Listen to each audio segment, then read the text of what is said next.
I've been wrong before, saw all the signs yet I ignored, with the truth knocking on my door. Oh baby, that was before I knew what the sun's like, on a different vibration, no longer shedding sunlight. Oh baby, that was before. Na na na na na na na, na na na na na na na, na na na na na na na. Wanna catch me, gotta dig a little deeper, gotta reach a little higher. From the third eye supply, on a different vibe, on a different time, stronger connection. It's that good Wi-Fi, and I fly on a different altitude, so high. Gotta protect my energy, oh my, oh my. I've been wrong before, all the signs yet I ignored, with the truth knocking on my door. Oh baby, that was before I knew what the sun's like, on a different vibration, no longer shedding sunlight. Oh baby, that was before. Na na na na na na na, na na na na na na na, na na na na na na na. Now I gotta get light. Did me wrong once, out of sight, out of mind. But a pattern just don't sit right. Let you go like some extra baggage. Gotta take precaution with your heart. Nowadays, just can't let him have it. On it, he might wreak havoc. Mentally strong, so he can't bring out a good girl savage. Try that shit with any other one. Focus on me, not another one. Heavy on your mind, yes sir, big ton. Did me wrong, now you tryna friend something. But I should've been your friend from where we begin. Now you vex at the end.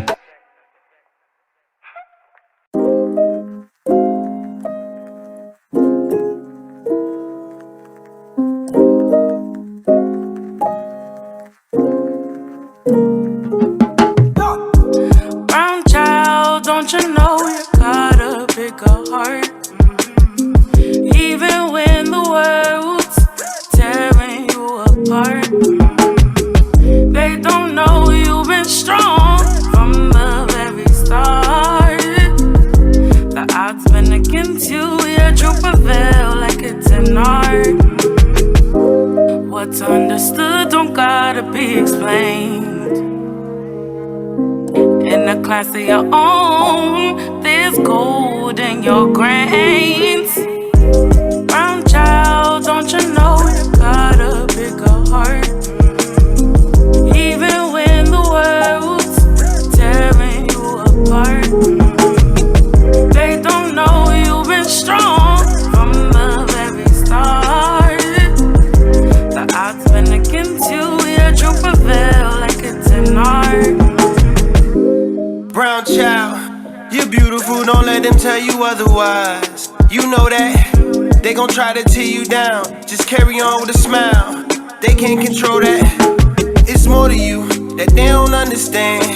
You black and you beautiful, they don't know your plans. The odds were set against you, you were strong from the start. Brown child with a pure heart.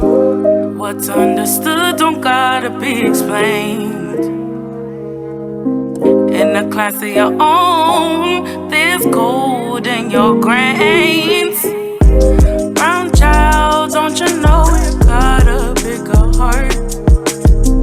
Even when the world's tearing you apart, they don't know you've been strong from the very start. The odds been against you, yet you prevail like it's an art. Child, smile, child, be free. You gotta nurture a seed to see it succeed. Gotta live to queen, cause she already got a lot to carry. Gotta live to queen, cause she already got a lot to carry.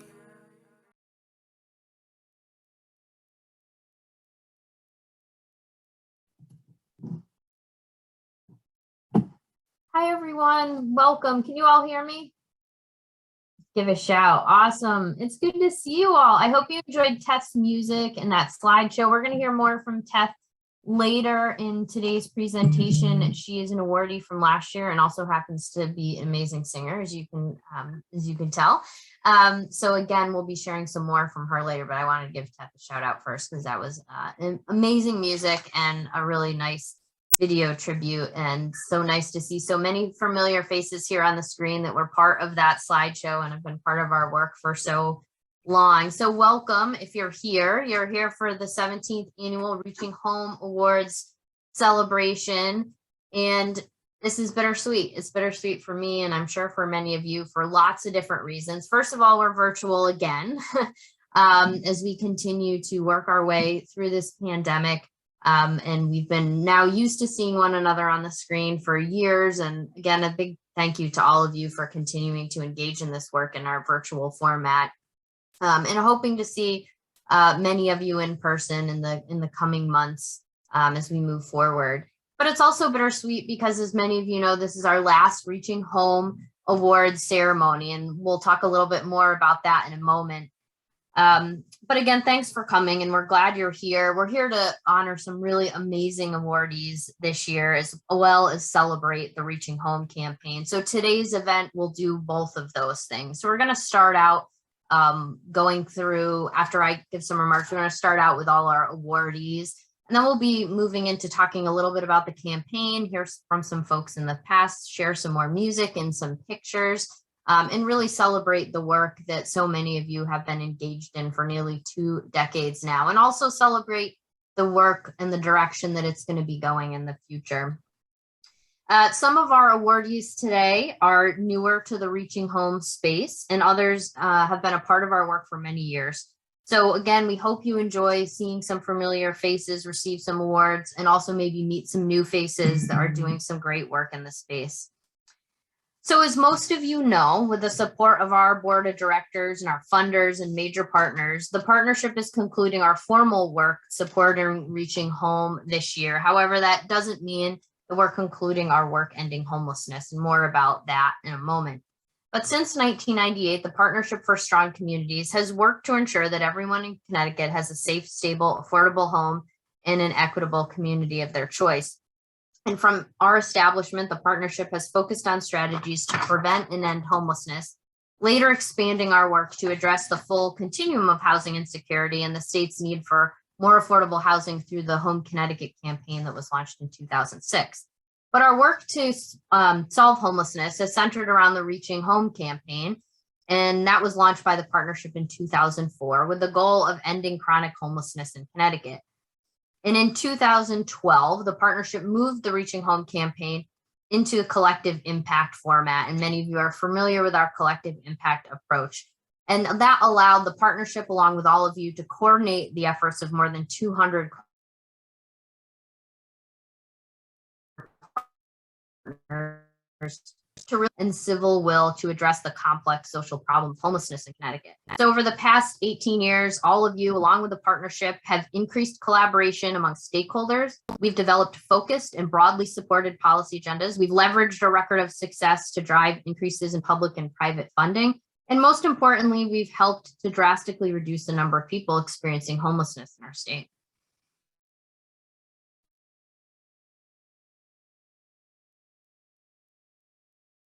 Some of our units of support housing, and many of you here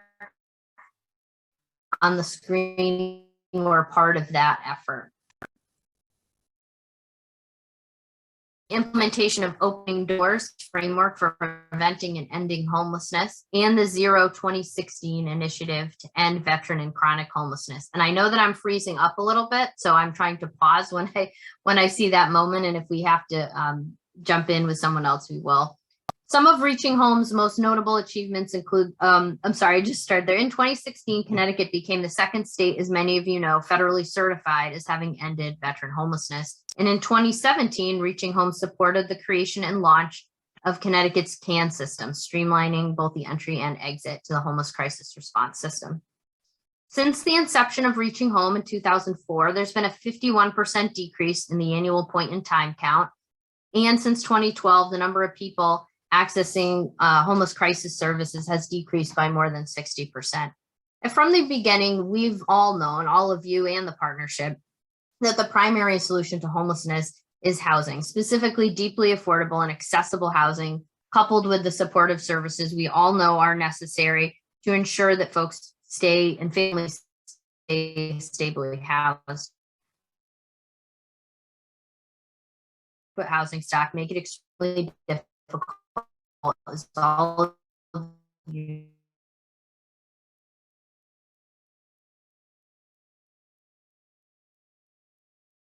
we all know, Black, Indigenous, and people of color are disproportionately experiencing housing insecurity across our state.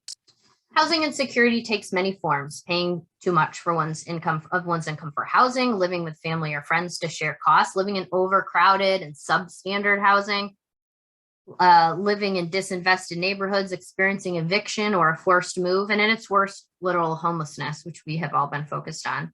And we know that until we effectively address affordable housing issues in Connecticut, even our best efforts to end homelessness will fail. So with steadfast commitment to our core mission here at the partnership, we're sharpening our focus on preventing housing insecurity and homelessness by addressing the urgent issues with affordable housing in Connecticut.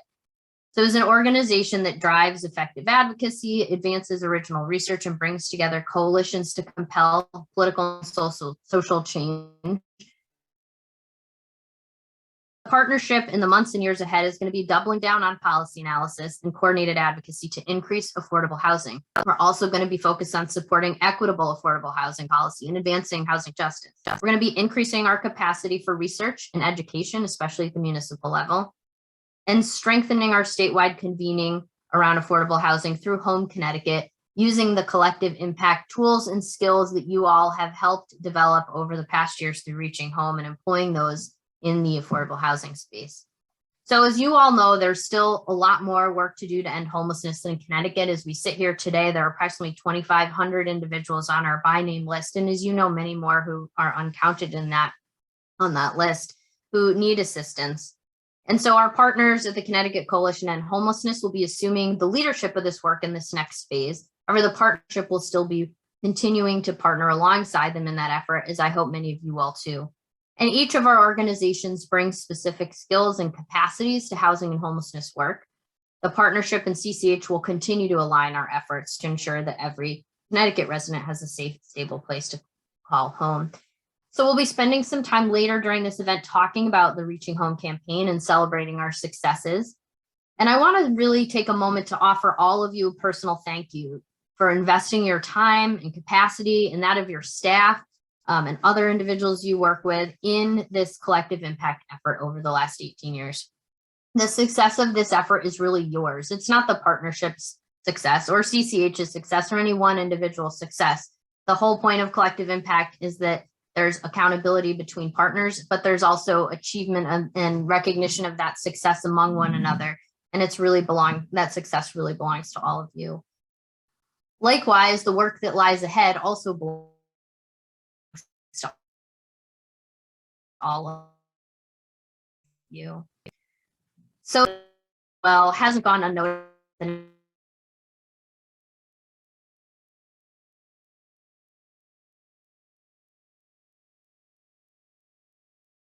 State partner today, achieve amazing things together.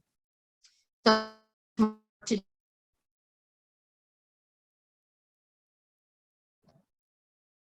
Kylie, we're really losing you. Can I get a thumbs up if other people can't hear Kylie? Okay. Kylie, when you can hear me, I'm going to just give you a pause.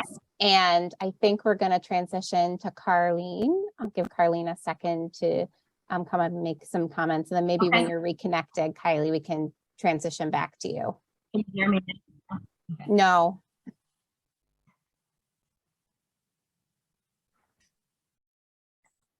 Good afternoon, everyone. And yes, we will pass it off to Kylie in a few minutes. So it is now my honor to recognize the many individuals who have dedicated their time, expertise, and passion to the campaign. Over the past couple of years, I've had the privilege to work with many of you as we reimagine what an end to homelessness in Connecticut looks like. strategized and implemented new ideas, projects, programs to get us to our goal. As with any collective impact effort, it is truly the people who drive the work and make the successes a reality. The trust, relationship, and collaboration that we've all built with each other have made Connecticut into a national leader. By working with each other, we've created lasting systemic changes, advocated for new resources to serve the most vulnerable population, and the relationship and collaboration that we've built has enabled us to have difficult conversations around resources, policies, how to center racial equity within our practice, shift power, and create opportunities for all. Now, none of this would have happened without any of you. So first off, I want to acknowledge the Reaching Home Coordinating Committee members for their leadership, guidance, and coordination of the campaign's effort. From our community partner representatives, Caroline, Kellyanne, Heather, Matt, Carmen, Stacy, Denise, Amy, our statewide partners and advocacy representative, Jordan, Kathy, Sonia, Yvonne, Annie, Tanya, Kylie, a continuum of care partners, David, Sonia, and John, our state and federal agencies partners, Steve, Alice, Terry, Kim Corenda, Karen, Holly, Kim Summer Rodriguez, Suzanne, and Maureen. And finally, our work group co-chairs, Representative Kellyanne, Kelly, Alex, Bo, and Steve, as well as our consultant, Mike, Kate, Bill, and Suzanne. Your dedication and leadership to the campaign have served as a beacon in our fight to prevent and end homelessness. It has been an honor to facilitate and support your vision and framework. And now I want to acknowledge the work groups that have helped to develop the action plans and implement the work within the work group structures. Thank you to Kellyanne Day, Lauren Zimmerman, Stacy Violante-Cote, and the committee members for your leadership of the prevention work group. And the last 2.5 years, you started developing and strategizing what the homelessness prevention system should look like in Connecticut and have identified some projects to get us to that goal. To Kelly Fitzgerald, Bobby Reddick, and all the CAN Homeless Delivery System work group members, as well as our former co-chairs, Matt Morgan, Laura Wobedu, thank you for your tireless dedication and work to ensure that our crisis response system is working efficiently and can quickly serve those in need. And to the sustainability work group co-chairs, Sonia Jokes, Alison Rivino, members of the work group, as well as our former co-chairs, Felicia Adam, Molly Machado. Thank you for your leadership in identifying ways to ensure that those who've exited homelessness do not return. And to the resources work group co-chairs, Steve, Delela, and Brenda Earl, and the members, thank you for your work in identifying funding gaps and opportunities to help strengthen the homeless system, as well as working to maximize the current resources available to better serve our target population. To the data and accountability work group, thank you to our co-chairs, Bo Anderson and Meredith Dambois, and members, as well as our former co-chairs, for your leadership around the uses of data and for developing our shared metrics and track and monitor our progress. I also want to take a few seconds to recognize the leaders and members of the task groups. You've taken the high-level strategies and ideas and made them into concretable and tangible action steps. You've taken ownership of the work, built new relationships, and implemented your deliverables. That level of independence and commitment to the work is unparalleled, and I thank you for your leadership in that space. Lastly, I want to recognize the state agency leaders for their participation and for having dedicated their staff to participate in the campaign. Your support, buy-in, and partnership has helped to yield the campaign successes over the years. Now, there's not enough words or time to recognize everyone who has been part of the campaign, and express how much we've valued your partnership and the love and hope you poured into this work. So I will close with a simple thank you to everyone who is here today and everyone who has been engaged and has supported the campaign over the last 18 years. Now I'm going to pass it to Kylie if she's able to join us again, and if not, I will pick it up again. Carleen, I think Kylie is going to just try to reconnect. So I'm going to briefly jump in for her on a couple of things and keep us moving, and you can support me in that. We will tag team it.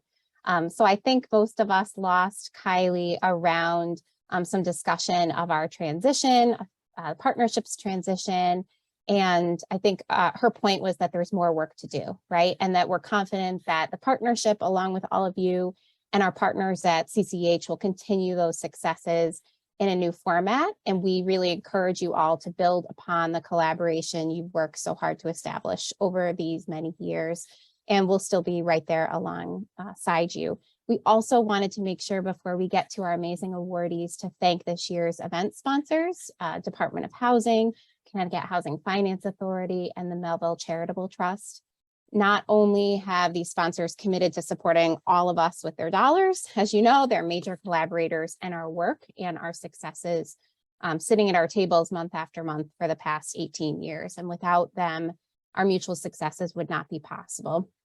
It really doesn't work this way in every state. The state agency partners and philanthropic partners commit to building trust and working alongside advocates day in and day out. And we know that it's been a major secret sauce in reaching home's achievements. I can thank the partnership staff on behalf of Kylie, because I know that was on her to-do list as well.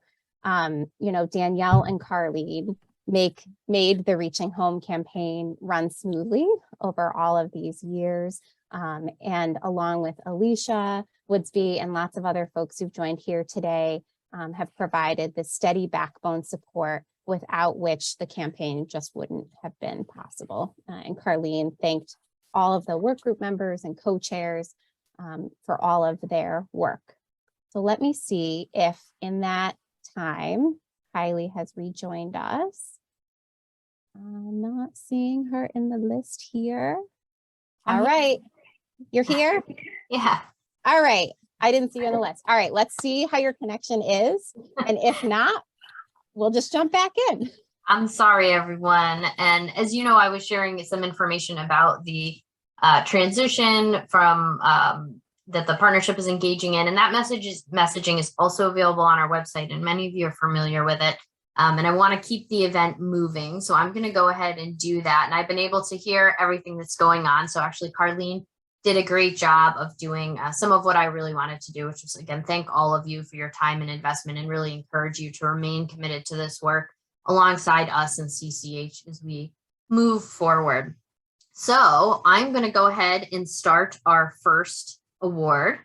And as Chelsea noted, we have some amazing awardees this year. And as I noted, we had Teth, one of our prior awardees for the Carroll Walter Tenant Award last year, here providing music. So I'm going to start with our Carroll Walter Housing Tenant Award first. So this award recognizes 2 housing tenants who show commitment to advocacy for permanent housing solutions, exhibit leadership skills, and work to make their community a better place.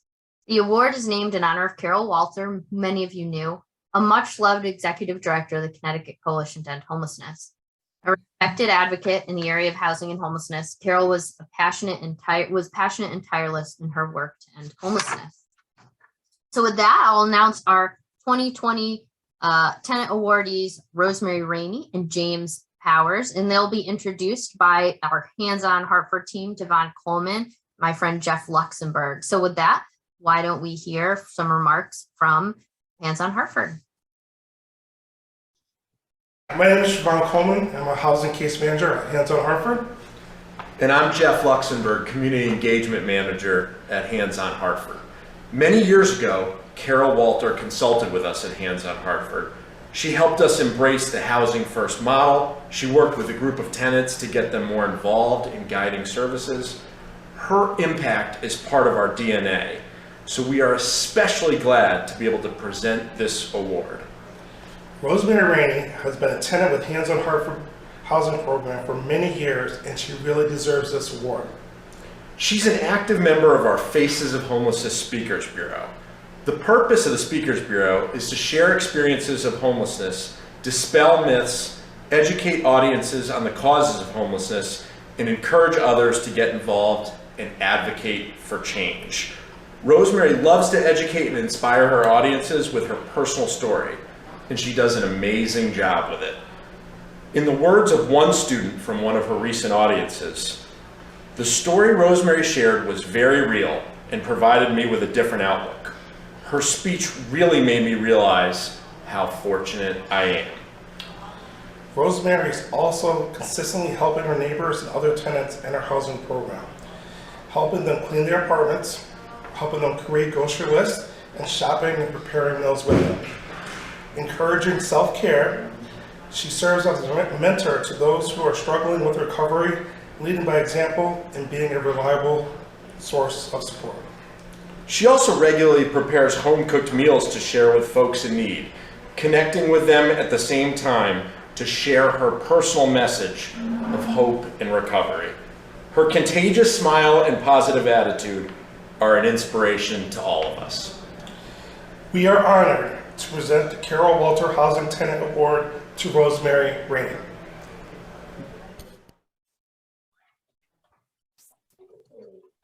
I see all of you clapping, even though we can't hear you.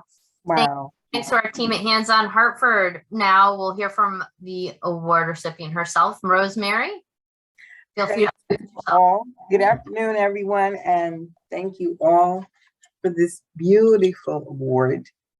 And on behalf of the PSC, the RHA, and the Faces of Homelessness Bureau, it's with great humility I accept this award. It would not have been possible without the love and the support from my colleagues at Hands on Hartford. I will continue on my journey in the fight to end homelessness. Thank you.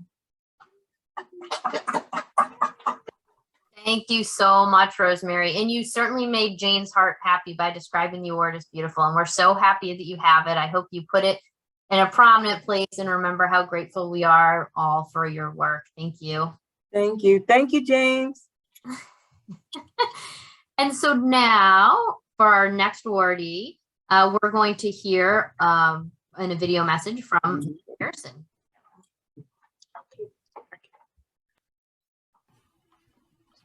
Hello all, my name is Mary and I work for the Columbus House, Inc. It's an honor and a privilege to present the Carroll Walter Housing Tenant Award to Mr. Powers. James was an extremely humble man when he entered into the Wallingford Emergency Shelter and had overcome many barriers. While working with James, I quickly realized he always had a plan. His plan consists of housing, education, and giving back to the community. James was always on time for our meetings and made sure he had all his paperwork completed. It was a joy to see how committed he was on getting back on his feet. As a result of James' hard work, determination, and humble heart, he was granted permanent supportive housing through Columbus House for a one-bedroom apartment in Middletown. I will never forget when James entered the apartment and I witnessed a grown man dropping to his knees and saying, "Thank God." James was extremely grateful and ready to take the next phase of his life. Shortly after settling in his apartment, James was able to address some medical issues and was able to successfully recover in his home. Over time, I watched him begin to pursue his dreams one goal at a time. James was a few credits short of getting his associate's degree, and he struggled getting back in the groove of studying. Nonetheless, James presently is taking classes at Southern New Hampshire University for Technology Management and will graduate this year with his bachelor's. He volunteers his time giving back to the homeless and is a faithful participant in People Experiencing Homeless program and loves the fact that his input is making a difference in homeless people's lives. It's been an absolute pleasure to work alongside James for these past few years. I'm incredibly proud of the work we have done together, but more importantly, I'm so incredibly proud of James. His accomplishments speak for themselves, and I couldn't think of a better deserving recipient for this award. James is fond of saying, take it one day at a time, and I think it could be a valuable lesson for anyone currently experiencing homelessness in our state. I know nothing can keep this man down. James could have a theme song, and it would be Chubba Wubba by Tub Thumping.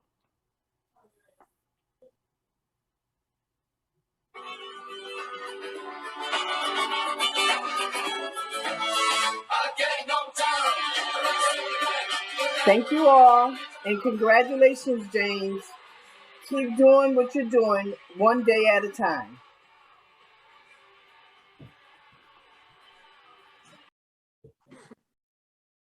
Thank you so much, Mary. And now we'll hear from the man himself, Mr. James Powers. James. Thank you, ladies and gentlemen. I have a short prepared statement, and I'm not a public speaker, so if I could beg your indulgence, I will get through it as soon as I can. I'm very happy to be with you here today at this ceremony. I first would like to thank my counselor, Mary Harrison, for her commitment to her job and specifically her tireless dedication helping me achieve my goals. Let me also thank Ms. Jane Peters and Ms. Carlene Kamalis and the staff at Reaching Home Partnership for Strong Communities for this wonderful recognition. I also want to thank the entire staff of Columbus House, including one of the directors there, Will Carpenter, who's instrumental in seeing that I got housed and I got my medical attention at the time. I would like to say a special hello to my colleagues at the Corporation for Supportive Housing, with whom I am consulting as a person with lived experience. The ladies are Miss Stephanie Lazarus, Miss Kaya Kinnebrew, Miss Sonia Jelks, and Ms. Anna Smith, who's actually moved on to another position, as well as my respected peers in the cohort. I am humbled by this award and grateful for this platform to address recipients, distinguished guests, and professionals. I would like to acknowledge that homelessness and mental illness are very much intertwined. We need to get over the stigma of mental illness and help people when they truly ask for it. From a deranged war in Ukraine to the youth of our country, so disassociated with reality, they carry out heinous acts of violence. We need to be proactive in our efforts. This help may be in the form of counseling, medical services, and of course, sustainable housing. Let's all get on board with this, and hopefully we can make a substantive change to the system. Personally, if I can offer my experience and parlay my education to any areas that might provide insight to the fine professionals here, I am excited to help. Thank you. Be safe. Be aware of your surroundings, and God bless you all. Thank you. Thank you so much, James. You and Rosemary are really an inspiration, not just for all that you've overcome, but really for who you are and for taking the challenges you've experienced and turning them into amazing success for yourself and also assisting others through your work. And we're so valuable and grateful for your willingness to share your experiences. So thank you again. Thanks to both of you. Rosemary, cheers again to you. Cheers to James. Thank you both, our Carroll Walter 2022 Housing Tenant Award recipients. In addition to those lovely awards, they're receiving a generous gift from Bob's Discount Furniture as part of the event too. So thank you again to both of you. We're so grateful for you being here today and for all that you've been doing. Thank you. I can see everyone clapping. I hear you all clapping virtually in my head. Thanks, everyone. And thank you, James and Rosemary. I'm going to move on to our next award, the Diane Randall Leadership Award.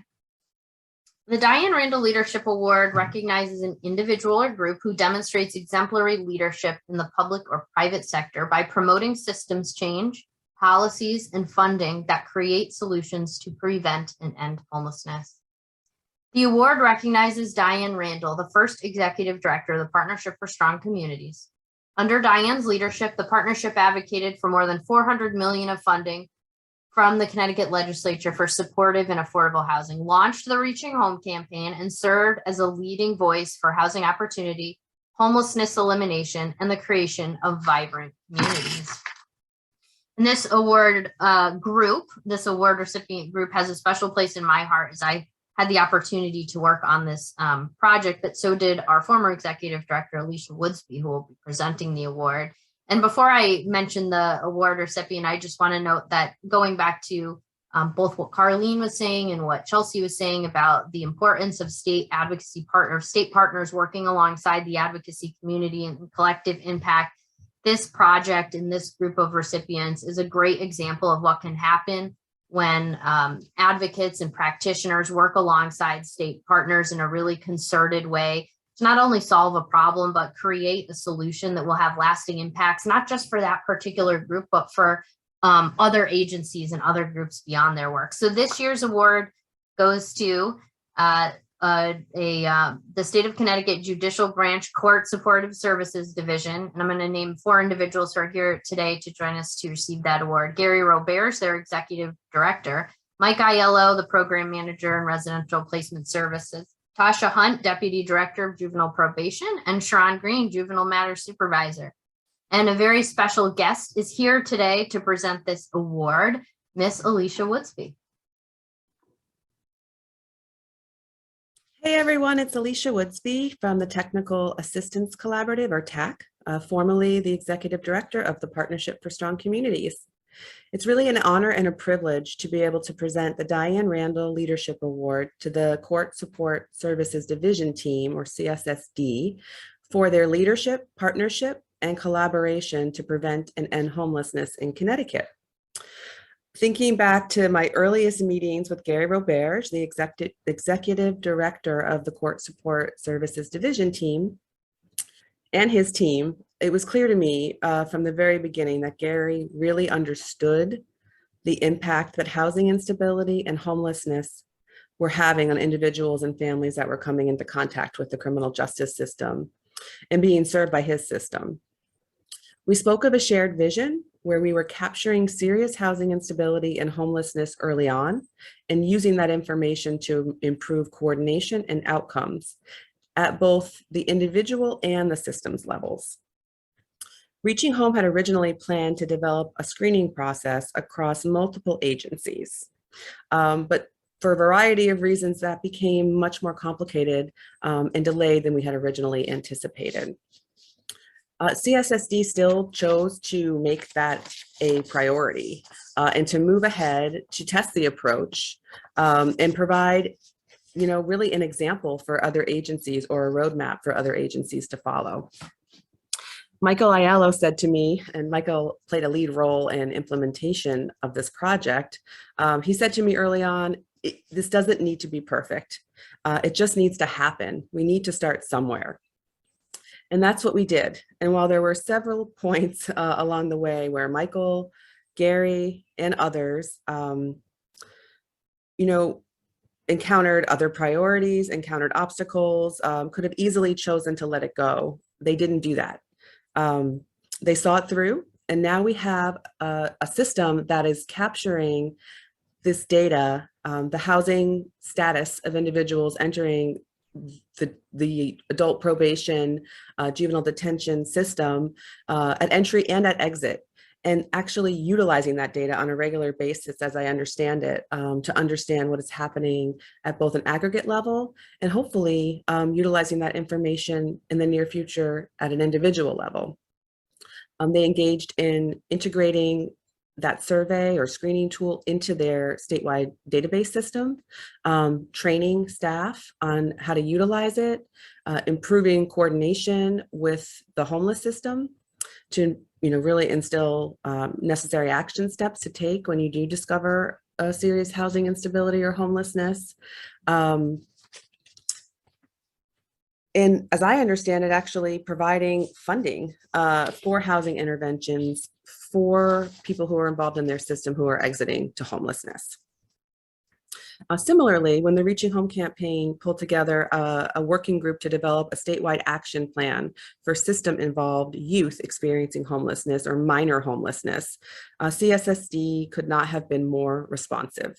Tasha Hunt, Sharon Green, and several other leaders came to the table as active partners in designing strategies to identify and reduce homelessness amongst minors in the state.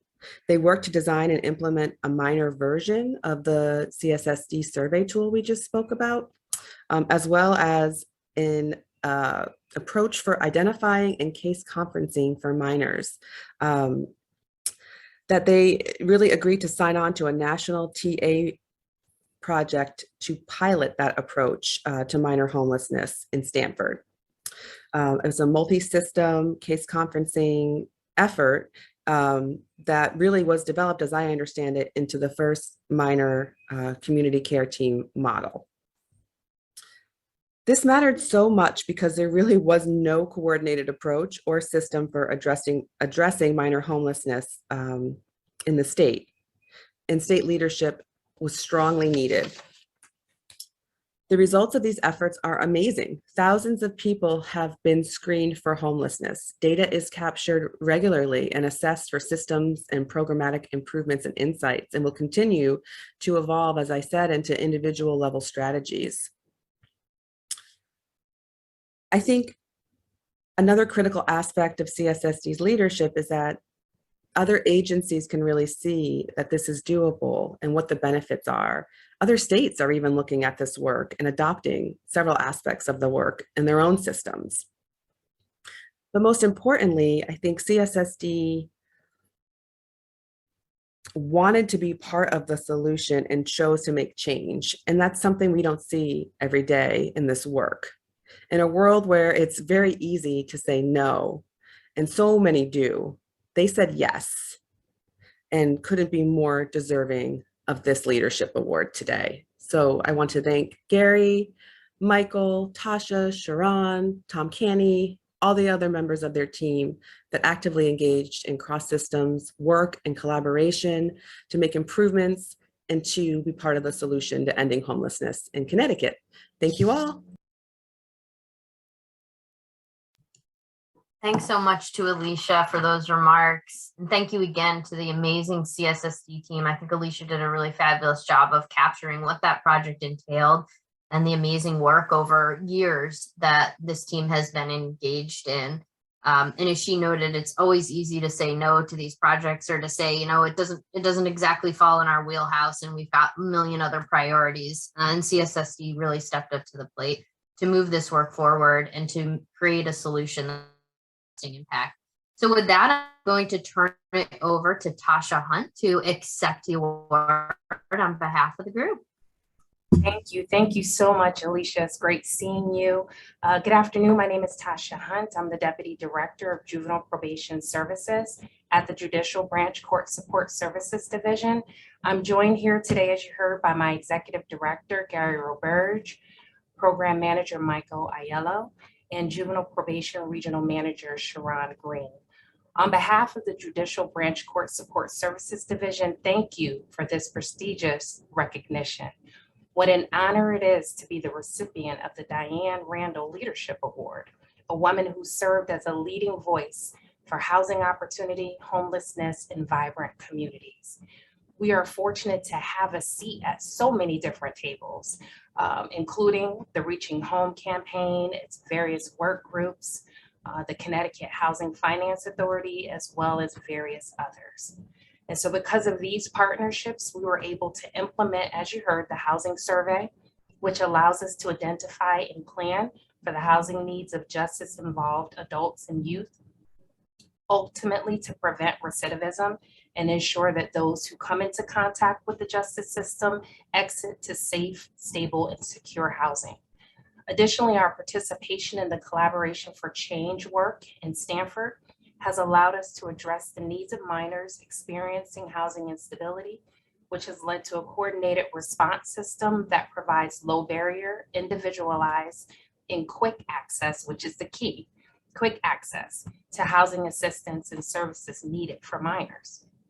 Our colleagues in the housing and homelessness field work tirelessly, and they've taught us so much about the impact of homelessness and housing instability on a person's health, safety, and overall well-being. This work has provided us with an opportunity to make a meaningful difference at the intersection between homelessness and the criminal justice system. And it has improved our ability to ensure public safety, reduce recidivism, and address the needs of the people we serve. We would like to thank some of our partners in this work, the late Barbara Geller, who we collaborated with on the Frequent Users of System Engagement Program in women's substance use treatment, Alicia Woodsby and the Partnership for Strong Communities for the collaboration on the housing survey, Steve Delela and the Department of Housing for the Partnership on the Probation Rapid Housing, and lastly, Sarah Fox in the Coalition to End Homelessness for the continued collaboration and education of our staff regarding the Coordinated Access Network in ways to advance inclusion of justice-involved clients. There are so many more that we could have named, but please know that we are fortunate for all of these partnerships. We know that we couldn't do it without you. We know that this is important work, and it's just been an honor to work with so many community providers who genuinely care about the people of this state. We will continue to strive to emulate the fundamental components of Diane's leadership, which are a willingness to step up or speak out, a capacity to carry hope and have a vision, and to just have a commitment to compassion and a sense of duty to humanity. Again, thank you for this award, and we look forward to the great work ahead. Thank you. Thanks, Tasha, and congratulations again to CSSD. They're on the awards circuit this year, in case you didn't attend the ATI. So getting lots of praise, well-deserved praise for this work. So thank you to all of you again for joining us today. And thanks, of course, for your work on this amazing project. Our next award is the Reverend Richard Schuster Advocacy Award. And this award recognizes a professional or volunteer who demonstrates an outstanding commitment to raising awareness about the needs of individuals and families currently in danger of experiencing homelessness using either legislative or client-centered advocacy. Either through direct work with people experiencing homelessness, managing local programs, or organizing advocacy, they've had a strong and positive impact in efforts to end homelessness. The award honors Dick Schuster for his work advancing and advocating for supportive housing. Dick made it ending homelessness his life's work for over 40 years, leading St. Luke's LifeWorks as executive director for 22 years. A founder of the Connecticut Coalition to End Homelessness and the Connecticut AIDS Resource Coalition, Dick was also a founding member of the Reaching Steering Committee, which he chaired for 3 years. This year, 2020 awardees are Jamie Ortiz Cardova, youth consultant, and Kendrick Pozo, youth consultant. So here to introduce here to present the award, and then we'll introduce the award recipients themselves, are Stacy Violante-Cote with the Center for Children's Advocacy and Lorraine Reed from the Family and Children's Agency. I'm Stacy Violante-Cote from the Center for Children's Advocacy. And I'm Lorraine Reed-Jane from Family and Children's Agency. We applaud Kendrick Pozo and Jamie Ortiz for being selected for the Reverend Schuster Advocacy Award. Kendrick and Jamie started working with the Collaboration for Change during the pandemic. Collaboration for Change was the first pilot in Connecticut to create a case conferencing system for unaccompanied homeless minors, also known as the community care team meetings for minors. Jamie and Kendrick worked as youth consultants and still do in this collaboration. They were both eager to ensure that minors experiencing homelessness and housing instability today get more support than they or their friends did when they had experiences of housing instability or homelessness. Both Jamie and Kendrick jumped right into the work, meetings with community agencies, meetings with state agencies and advocates, reviewing forms, reviewing the process, discussing the needs of young people. They were so committed to this work that they would even take time out of their full-time jobs to do the work with us. They would tell their boss, I need to step out of work for an hour so that I could do some meetings on this important work. And lastly, Jamie and Kendrick were so committed to the work, they began to consult with other pilot sites to bring their expertise to establishing a process in other regions. Family and Children's Agency collaborated with Collaboration for Change to continue with this pilot program that we are piloting in Stanford. Both Jamie and Kendrick have lent both their expertise and their lived experience to the project. In doing so, they have greatly impacted the work that we have done. They've lent their expertise by giving us information on how we outreach to youth that are experiencing homelessness and housing instability. Greatly telling us that using the use of technology, as well as having different languages, that we can meet as many minors as possible. Also, the importance of the documentation that was needed to ensure that youth can be easily identified, what needs to be met, as well as documentation that they can navigate easily. Also, they stress the importance of quick response from providers. If youth are going to engage in our system, we need to ensure that their needs are being met in a timely manner. Again, Jamie and Kendrick, your knowledge and experience have greatly impacted the pilot program and will also impact the lives of many young people to come. We greatly applaud you and the work that you've done. Well-deserved award.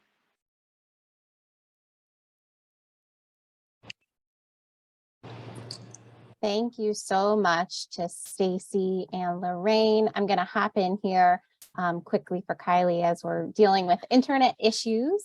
But thank you so much for acknowledging Kendrick and Jamie's amazing work. And I think we're going to turn it over to Kendrick to accept on behalf of both of them. Kendrick? Jamie's going to speak on behalf of himself, and then I'm going to speak after. Wonderful. Jamie, go ahead. Oh, well, first of all, I just want to start off saying thank you guys for letting me be part of this meeting and part of this award ceremony. It was amazing to see all these people that are doing great work and trying to make sure that all these topics are being talked about and getting a solution done. I want to start off by thanking Carlene, Lorraine, and Stacy for just giving me the motivation and the privilege to be able to help children that are going through similar issues that we are. And I'm very, very honored to receive this award. It's going to look very good next to my trophies, but I'm very happy and honored to be a part of something bigger than myself.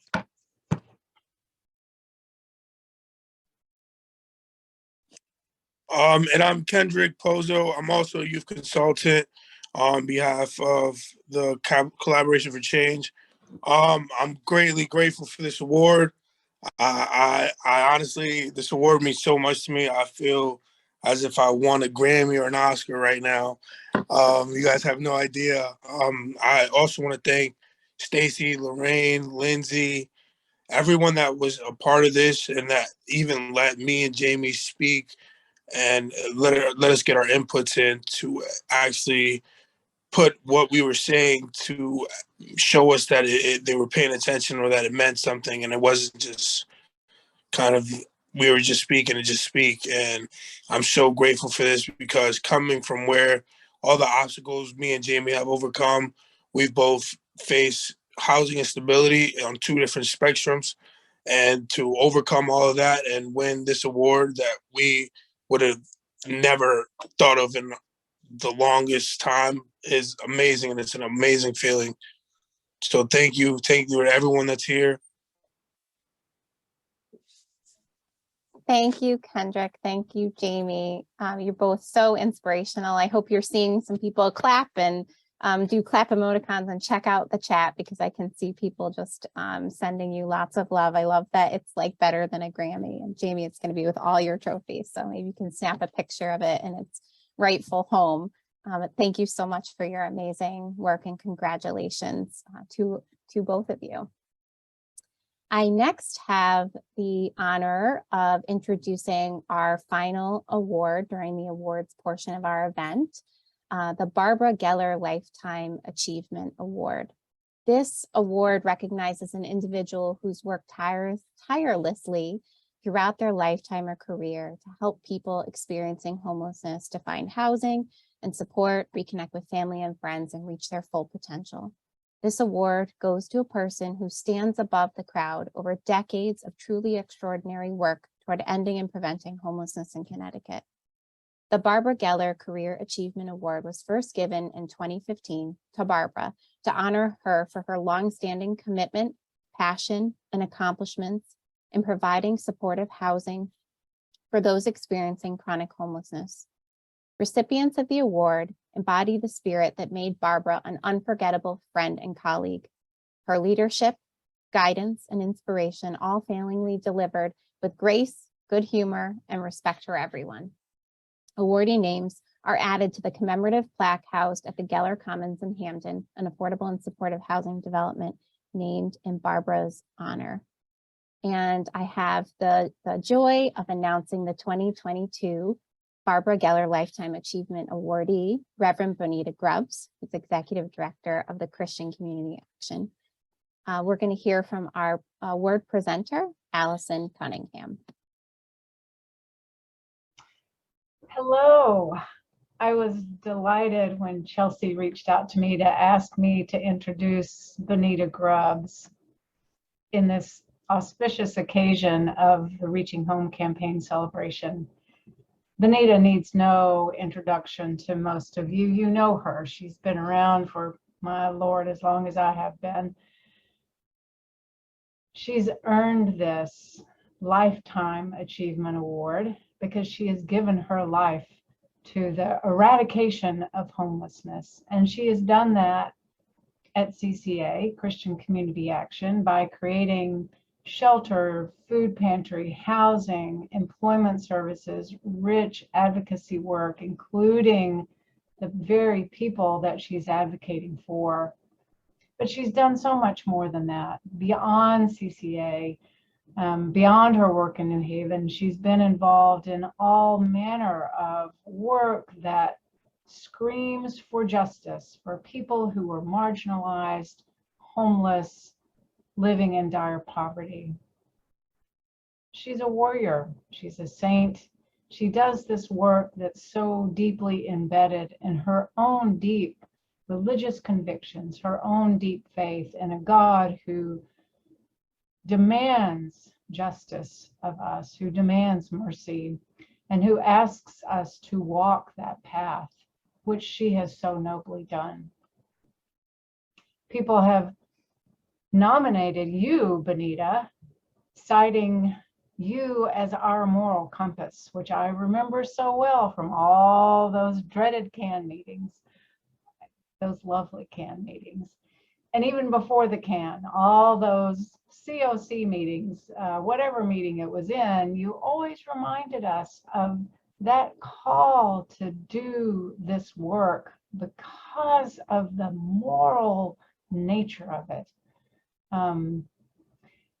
You've been cited as the person of wisdom in our midst, of the person of such good mentorship to others, including new staff, but also for me, for students at YDS who are looking for their pathway into this work. So Bonita, my basketball buddy, my good friend in this work, my companion in this work for so many years, I want to say congratulations. I want to say thank you for all that you've done to help this system move toward that goal of ending homelessness. And because of your work and your strongly held beliefs, I know that we'll get there someday. Bless your heart, Bonita, and thank you so much.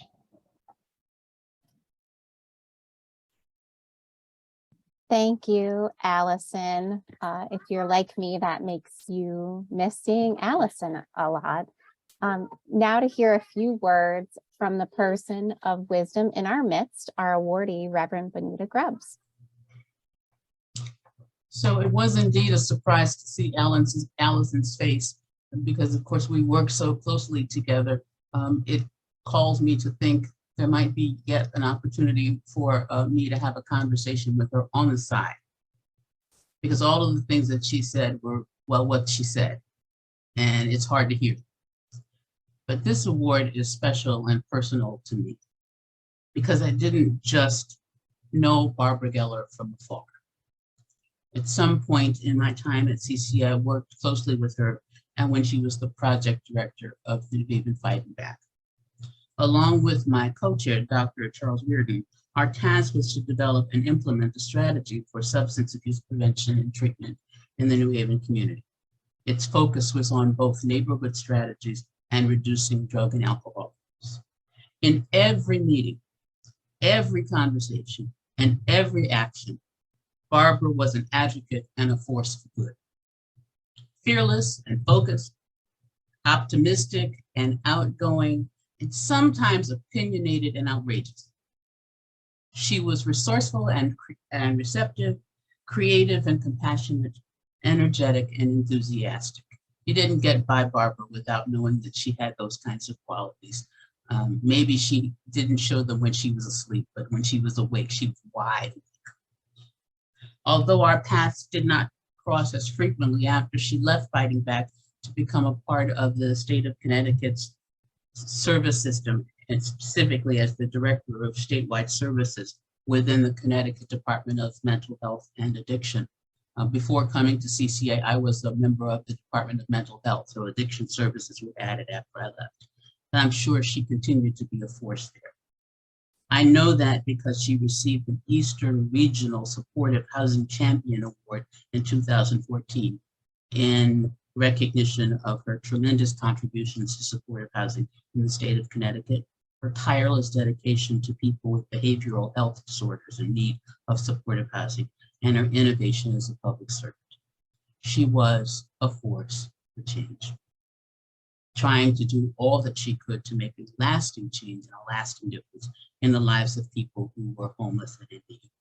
Therefore, I am honored and humbled to receive the award in her name. At the beginning of my tenure at CCA, our vision was really to express faithful witness by offering emergency housing, food supports to families that were poor and homeless in New Haven, and encouraging them in their efforts to attain self-sufficiency and working to change systems that perpetuate poverty and injustice.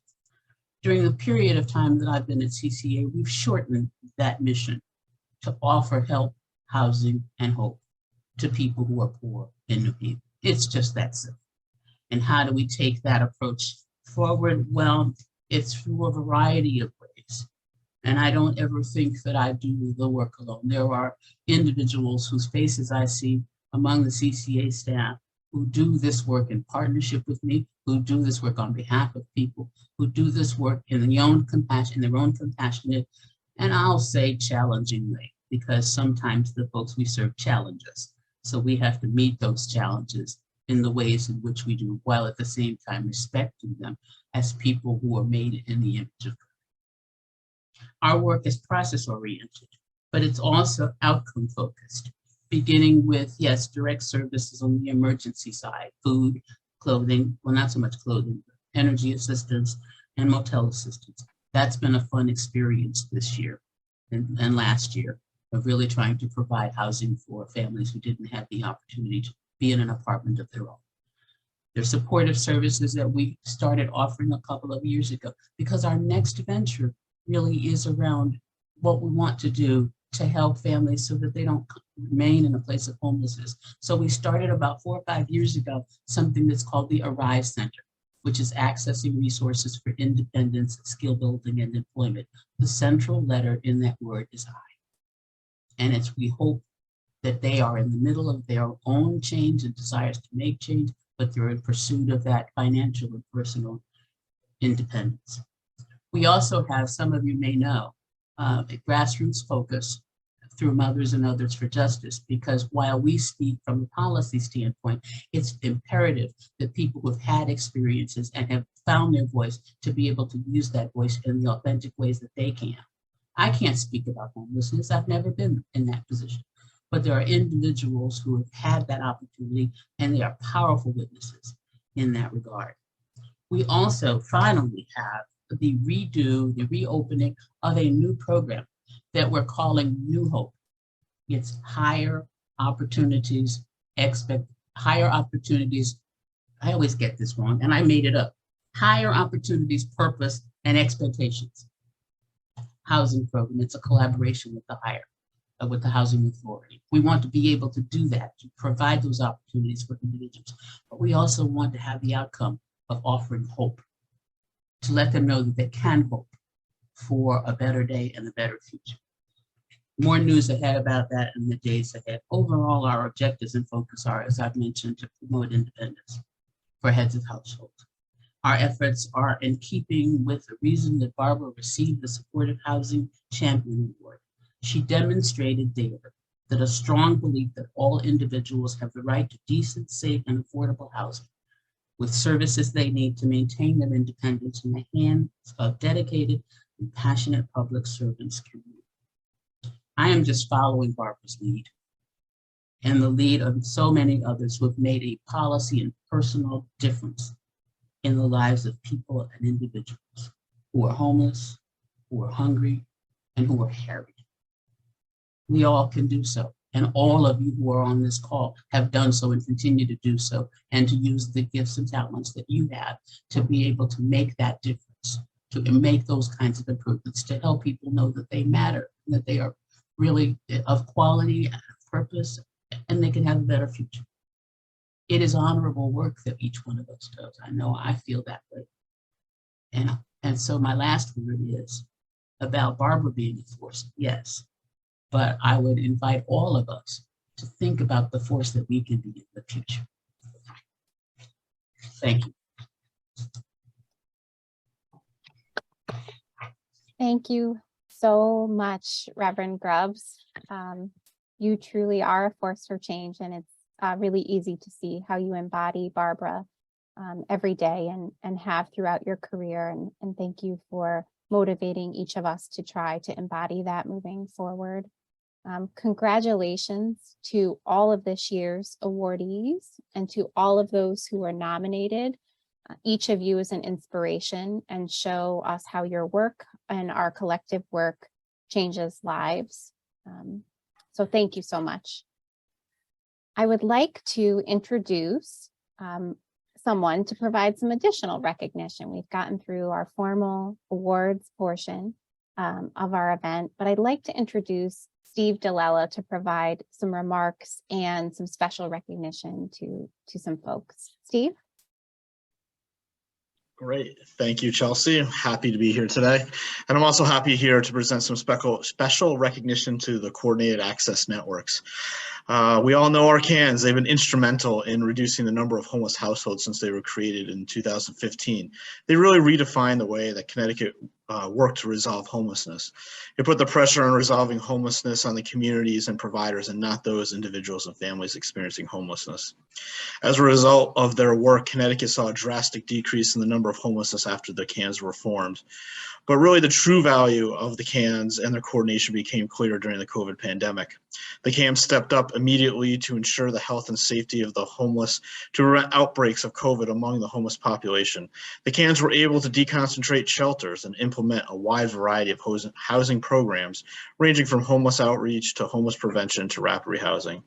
The CANs worked to save lives and allowed thousands of homeless households to end their homelessness by working with them to achieve permanent housing. And I know when we think of the CANs and CAN leadership, we always have visions of David and Matt and Kathy and Kelly and all those folks. But we know that really the value of the CANs is for all those people who may not attend these meetings. They're the ones who come every day and really work with the homeless population, really to ensure that the people they served are given opportunities to get permanent housing and end their homelessness. So it's those folks that we really need to thank and appreciate. It's they who are the ones who do all the hard work on a day-to-day basis, and we truly appreciate everything that we do. But I also want to take a minute right now to reflect on the work of the Partnership for Strong Communities through the Reaching Home campaign. This is the last Reaching Home Award celebration. We must acknowledge the great success that the Reaching Home campaign has had. The partnership was able to bring providers, state agencies, and advocates together to push for a cohesive response to homelessness, as well as fighting for the funding to make it happen. The partnership has created the framework for Connecticut to be a national model in its response to homelessness. There have been so many successes, the number of supportive housing units we have in the state, the creation of the CANs and rapid rehousing programs, not to mention Connecticut being the second state in the country to end veteran homelessness. But even though the partnership may be leaving the space, they have left Connecticut in a better place, and they have set Connecticut up to be the first state in the nation to end all forms of homelessness. So we truly appreciate the work. We know you have set us up, and we will gladly take the reins and really continue all of that work, because we know with collaboration and coordination, we can actually end homelessness in the state, and we are certainly excited to be able to do so. So I'll turn it back over to you, Chelsea. Thank you, Steve. Thank you for recognizing the exceptional contributions of each of the CANs and for your recognition of the partnership. And I love hearing that Connecticut will be the first state to end homelessness. And I believe that, and your leadership is going to be one of the things that makes that possible. I failed to introduce myself before when I jumped in. My name is Chelsea Ross. I'm the Deputy Director for the Partnership for Strong Communities. And there are a few more people that need a shout out on today, not just for their work and leadership over the last year, but for their contributions throughout the history of the Connecticut CAN system and their participation in reaching home. Because Steve acknowledged each of the CANs and the folks who work every day to make that system function as great as it does. But the Partnership for Strong Communities would like to recognize a couple of other folks: Katie Durand, Kara Zachichi, Lee Shields Church, and Bo Anderson from the Department of Housing for their consistent dedication to reaching home and their public sector leadership. Katie has served as the Department of Housing statewide youth homelessness coordinator, providing support to the CAN's Youth Engagement Team initiatives, also known as YETIs, and guidance in the development of the minor homelessness community care team model. Katie has been instrumental in implementing the Opening Doors Plan for Youth and the Youth Homelessness Demonstration Program. And Katie has also provided significant leadership in the systemic work to end veterans' homelessness. Kara and Lee serve as coordinated access managers, working closely with each CAN since 2016 to assist in all aspects of their work, from development to implementation of policy, strategy, and practice. Lee and Kara have provided leadership and vision to the statewide work to streamline the process for individuals and families experiencing homelessness to access their community's housing resources in a standardized, comprehensive, and accessible way. As one partner described them to me, Lee and Kara make things happen. They resolve client crises, they're problem solvers. They are both so much of the glue that holds our system together and the oil that keeps it running smoothly. Katie, Lee, and Kara all bring their expertise, thoughtful facilitation, and strength in forming and sustaining partnerships with the ultimate vision and deep commitment to ending the experience of homelessness in our state. Over the past decade, Connecticut has emerged as a national leader in homeless system planning, gaining recognition for its adoption of sophisticated, data-driven approaches and practices to end homelessness. Connecticut's CANs value a data-driven decision-making culture and use data to align stakeholders, stimulate discussion, and identify opportunities for improved service delivery. You can't talk data without talking about Bo Anderson. We have a special guest to present Bo with a one-of-a-kind recognition. Let's hear from a Reaching Home alum, past director of HMIS and strategic analysis for the Connecticut Coalition to End Homelessness, Mr. Brian Rocka Priori. Good afternoon, everyone. My name is Brian Rocka Priori, and I have the honor of presenting an award to a former colleague and a good friend of mine, Bo Anderson. Some of you might remember me as the Connecticut Homeless Management Information System lead from 2013 to 2019, so I know firsthand how the data folks are often overlooked when awards like this are handed out. But not today. Today we get to celebrate Bo Anderson and his contributions to the homelessness response system. Now, Bo is as humble a person as they come, so I'm sure he does not love the fact that he is being talked about right now. But he has given so much to establishing a data-informed culture in Connecticut that his contributions are pretty hard to understate. And since Bo is rarely one to celebrate his own achievements, I want to highlight a couple today. First is ctcandata.org, a site that still leads the way in transparent access to program data. Second is his passive-aggressively large FYI BNL report showing how the coordinated access networks are functioning. those inspirational messages that pop up over his shoulder over the past 2 years, and of course his leadership on the data and estimated needs group. Now, Bo is possibly the perfect person to be in that position. He has a temperament that is impossible to shake, even by those recent Treasury reports he had to put together. He knows that the data we collect reflects what we think is important, and having a shared measurement system means having key metrics of success that aligns all of this work. More importantly, he knows that the data on those metrics is only a means to an end and not the end itself. His work has led to efficiencies in how resources are allocated, how equitably they're allocated, and has led to the identification of opportunities for improved systems and service delivery. Bo, your work has streamlined access to housing resources for people experiencing homelessness, and there isn't anyone more deserving of the inaugural Rocka Priori Award for Excellence in Data Analysis. So thank you, Bo, for everything you do from the bottom of my heart. We all truly appreciate you and your work. Thank you. Thank you, Brian. Congratulations to Bo for receiving the one and only Brian Rocka Priori Award for Excellence in Data Analysis, which rolls right off the tongue. Katie, Lee, Kara, and Bo, on behalf of the Partnership for Strong Communities and Reaching Home, thank you for everything you do. Now we're going to hear some congratulations from some special VIPs, Senator Blumenthal, Senator Murphy, and our very own governor. Hi, I'm Richard Blumenthal, your United States Senator. I regret being unable to attend today's ceremony in person, but I want to thank you and the Partnership for Strong Communities for your invitation and your incredible work. Too many people become homeless for too many disparate reasons. Solving homelessness requires a diverse amount of service options and constant diligence. I'm proud that Connecticut is a national leader in the effort to end homelessness. We became the first state to largely end chronic homelessness among veterans, with help from Connecticut-based volunteers and federal funding. Connecticut also launched coordinated access networks to coordinate service delivery to individuals experiencing homelessness. And in the first 10 years, we have reduced the number of people utilizing Connecticut's shelter system by 57%. Throughout the pandemic, Connecticut's housing and homeless service system accelerated its work to prevent individuals and families from experiencing homelessness. Housing and service providers have rapidly connected people experiencing homelessness to permanent housing and provided necessary services to support their long-term housing stability. These awards recognize and share the stories of these amazing individuals and organizations that are committed to create reform and advocate for the resources and support needed to meet high goals. Homelessness is solvable. The Partnership for Strong Communities, under the leadership of Kylie Goslin, is a strong force for good in our community. I stand with you all today and every day fighting for continued investments in affordable housing and increased support for housing programs. Congratulations to all of today's awardees and all of their partners in their dedication to ending homelessness and granting everyone a safe, affordable place to live. Thank you.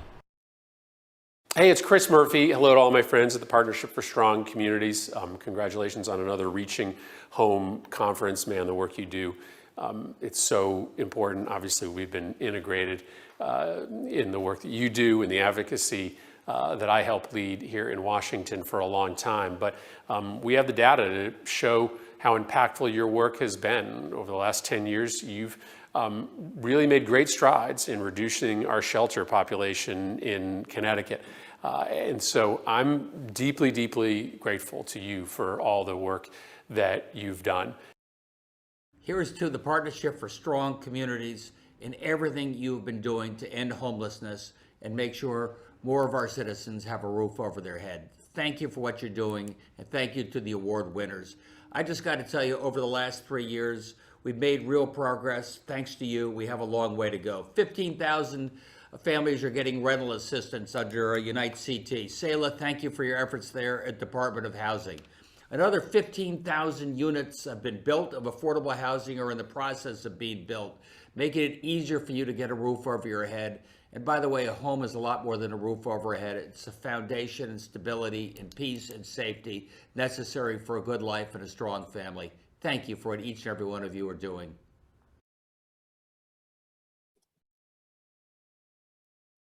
Thank you to Senator Blumenthal, Senator Murphy, and Governor Lamont for recognizing our amazing awardees and the work of all of the partners at Reaching Home. And Senator Blumenthal is granting recognition to the awardees separately in addition to the plaques that you have received in advance of today's event. So you can look out for that special recognition from Senator Blumenthal. Next, as so many of us here know, so much of the foundation of Reaching Home, the Reaching Home campaign, is due in part to Alicia Woodsby's tireless dedication and many talents. Alicia is the one who oriented me to Reaching Home and whose vision I followed as I moved through different roles supporting the campaign. I'd like to re-welcome Alicia to share a few words about Reaching Home's many accomplishments over the years. Hey everyone, it's Alicia Woodsby with TAC, formerly with the Partnership for Strong Communities, as most of you know. So Kylie asked if I would say a few words about the wrap up of the Reaching Home campaign. And while there is so much that can be said about the evolution and the accomplishments of the campaign, I'm going to try to keep it brief and simple. I will never forget what we were able to accomplish together when we put the shared mission of ending homelessness above all else. We committed to collaboration, coordination, and communication, and had a strong neutral backbone organization to support that coordination, collaboration, policy, planning, and advocacy. And I hope that you won't forget that either. Our accomplishments were many, too many to list, but here are a few. Policymakers and state agency leaders who understood and still understand the value and need for permanent supportive housing and came together to fund and plan for it. Thousands of units of permanent supportive housing, billions in affordable housing development, a statewide coordinated entry system, a statewide data system, a continuum of housing interventions and resources from prevention to diversion to rapid rehousing to permanent supportive housing, dramatic reductions in homelessness for veterans and people experiencing chronic homelessness, substantial increases in investments to address youth and family homelessness, and major advancements in developing coordinated systems for youth and families experiencing homelessness. These outcomes don't just happen. They require very intentional leadership, commitment, planning, and advocacy, all of which you all made possible by coming together, by putting aside your differences, and by committing to the larger mission and vision of ending homelessness in Connecticut. Many states all across the country look at our efforts as a national model for a statewide system and movement. They don't have anything close to it, and there is no campaign or backbone organization to support it. You all made it possible and were part of something meaningful and impactful. You made systems change and you saved lives, many lives. You should be very proud of the work that you did, and I know I am extremely proud having been part of it. There are way too many people to thank and to recognize for all that have evolved and happened within Reaching Home. And so at the risk of forgetting too many of them, I'll just state the obvious, which is a deep thanks that we all have for the Melville Charitable Trust, for having that vision, for investing in this, and for having a long-term commitment to supporting the backbone work that was necessary for Reaching Home to really exist and to thrive. Without that vision and investment, none of this would have been possible. So I hope that you all see this next chapter as an opportunity. I see it as a great opportunity to find a new path forward that focuses on ways in which we can break down the power structures in our homeless system and in our overall movement in Connecticut. Ways in which we can assure that we are partnering meaningfully with people with lived experience, with people who are marginalized and impacted most by serious housing instability and homelessness in Connecticut. And that we are stepping out of the way and supporting these individuals in defining what the next chapter of work looks like. And that they are ultimately leading the planning, the policy, and the advocacy movement as you all move forward. So I hope that you share that vision. I look forward to continuing to work with you to help support that in any way that I can. And onward and upward. Thanks, everyone. Thank you, Alicia. Now, as Alicia talked about embarking on your next chapter, let's spend just a few more minutes looking back and celebrating all the amazing work that you all have been a part of before we turn our attention to what's next. So let's hear from some of our partners, quotes, and videos and colleagues. So sit back and enjoy. Hi, I'm John Murr, CEO of what is now Advancing Connecticut Together. Originally, Connecticut AIDS Residents Coalition, we were one of the first 5 partners of the Partnership for Strong Community, formed under the auspices and vision of Bob Holler from the Melville Charitable Trust, and with support from Betty Gallo. He pulled together 5 partners: NAMI Connecticut, the Connecticut Housing Coalition, CCEH, CSH, and what was known as CARC, to envision a state where our neighbors thrived, where there was no homelessness, and where there were strong, healthy communities. Now, 24 years later, we celebrate the campaign and we look forward to it moving to a new home. But tonight, we celebrate all of the partners, the original ones, as well as all of the partners who have joined us around the table to continue to envision a strong Connecticut, a Connecticut that has affordable housing and where homelessness is rare, brief, and one time. So tonight, as one of the original founders and partners of the Partnership for Strong Communities, I tip my hat to all of you. Thank you to the Partnership for Strong Communities and the Reaching Home campaign. I've been a member and worked with the group for so very long, and through many executive directors from Diane, Howard Rifkin to Alicia. You all have been the amazing frontrunners and leaders for the state of Connecticut, and so much progress has been because of the work and the level of collaboration and ongoing support that you've offered all of us.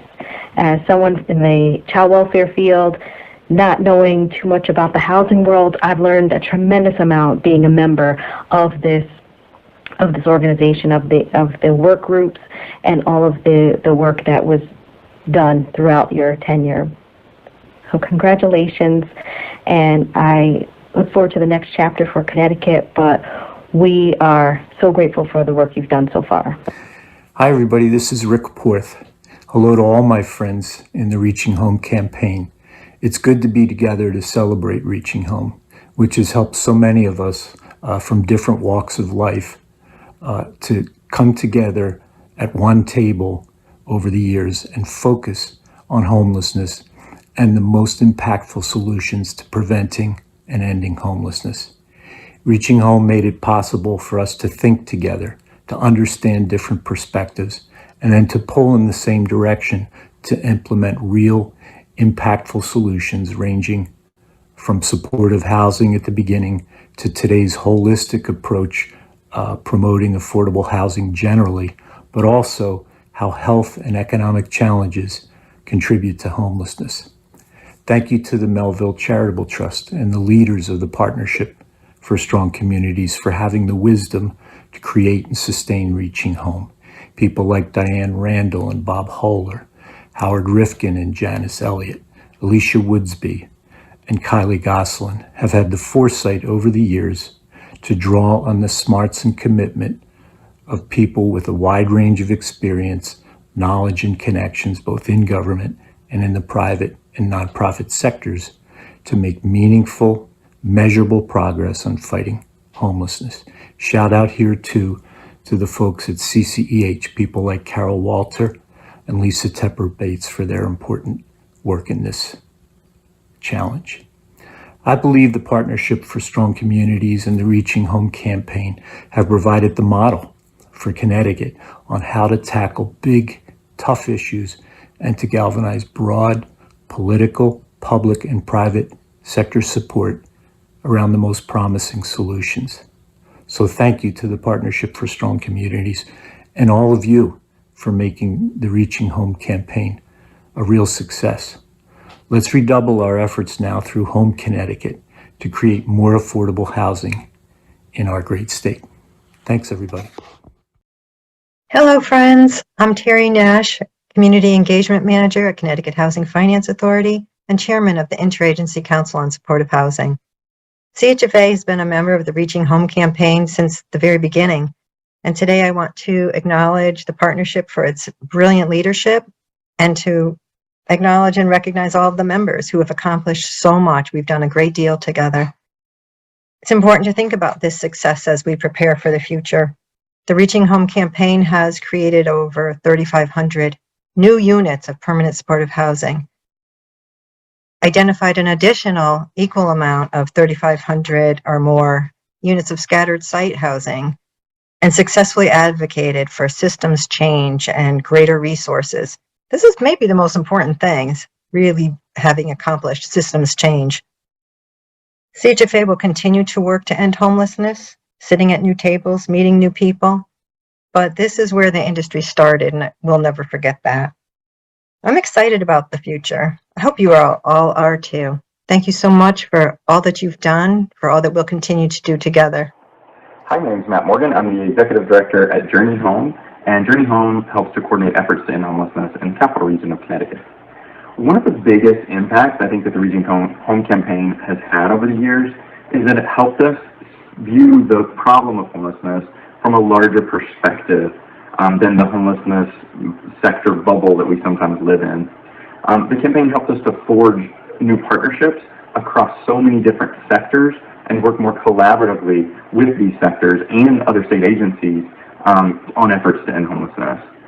The campaign also provided the structure that the coordinated access networks needed to help us to share really innovative practices and to help us standardize our different CAN processes, and even to manage crises when they came up, like, for example, the pandemic.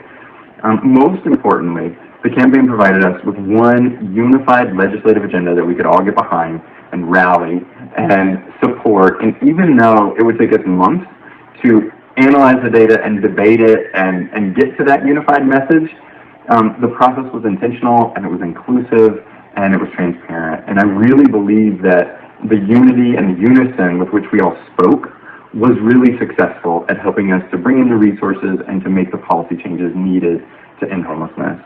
Lastly, I just want to say thank you for letting me be a part of it. It really has been an honor to be with the campaign for the past 11 years. Thank you. Hi, I'm Alison Rivino from the Department of Mental Health and Addiction Services. I'd like to thank the current and previous Partnership for Strong Communities Reaching Home campaign staff for their tireless efforts to make Connecticut a better place for all its citizens. Their work over the last 18 years has been invaluable in our efforts to make homelessness rare, brief, and one time. I'd also like to take this time to thank our other partners on the Reaching Home committees who have and continue to dedicate their time and energy in enriching the lives of the clients we serve, people we advocate for, and making Connecticut a better place to live. I wish the staff at the partnership all the success as they move forward with their new focus and passion. Thank you. It has been a remarkable 20-year journey for the Partnership for Strong Communities and the Reaching Home campaign, by fostering innovation, nurturing collaboration, creating public-private partnerships, and most importantly, forging a common goal of ending all forms of homelessness here in Connecticut.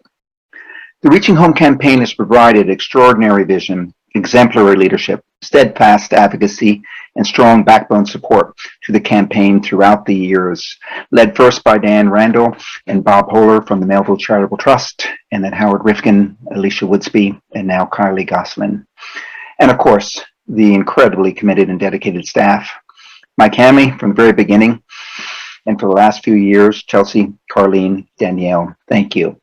You're bequeathing to us a resilient foundation, a formidable legacy that will inspire, motivate, and challenge us to compete and complete our singular task of ending all forms of homelessness here in Connecticut. Thanks.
Oh, how I loved seeing each of those faces and names, and seeing all of your small faces today.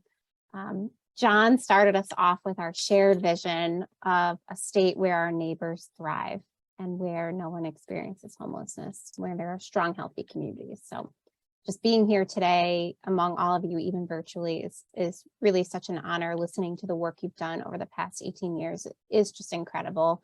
This is and was your campaign, and your passion and talents and hard work and coordination will be what ends homelessness. Housing is a human right, and we all believe that everyone should have access to a safe, affordable home that they can call their own.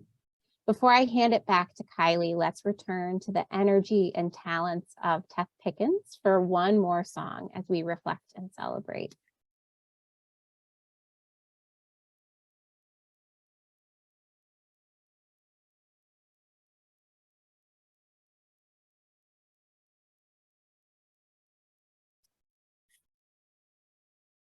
Don, I'm not able to hear Teth's beautiful music.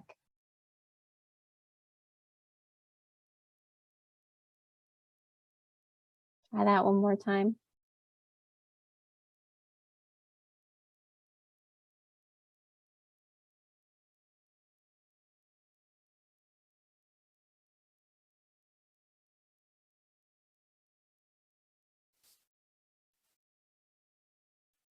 Sorry, let me try that one more time. Thanks, Don.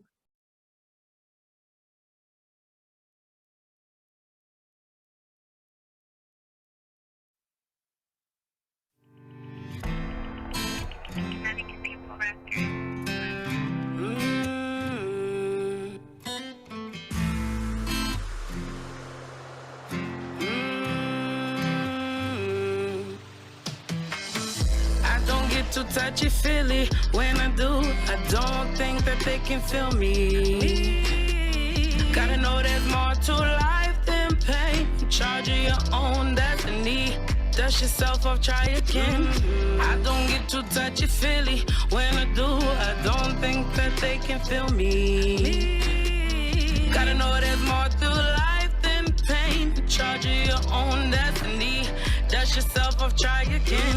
Didn't kill you, might have caused pain. But the lesson here is your heart is still beating, still beating, still beating. Some days you won't be great, and there are mistakes to make. More like lessons put in place to help you better navigate the life you're trying to elevate. Some days you just won't feel like it, and you might get weak, but look around you, there's strength in what you can see. I don't get too touchy-feely. When I do, I don't think that they can feel me. Gotta know there's more to life than pain. In charge of your own destiny. Dust yourself off, try again. I don't get too touchy-feely. When I do, I don't think that they can feel me. Gotta know there's more to life than pain. In charge of your own destiny. Dust yourself off, try again. Didn't kill you, might have caused pain. But the lesson here is your heart is still beating, still beating, still beating. Gotta start with yourself. What do you believe? Cause shine in the night, they can never dim your light. Place love with every spite.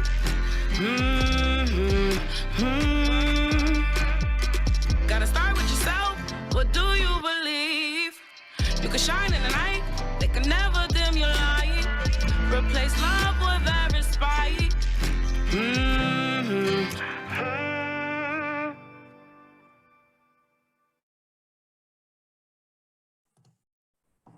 Thank you so much again, Teth, for sharing your music with us. I hope everyone can hear me. Can you all hear me still?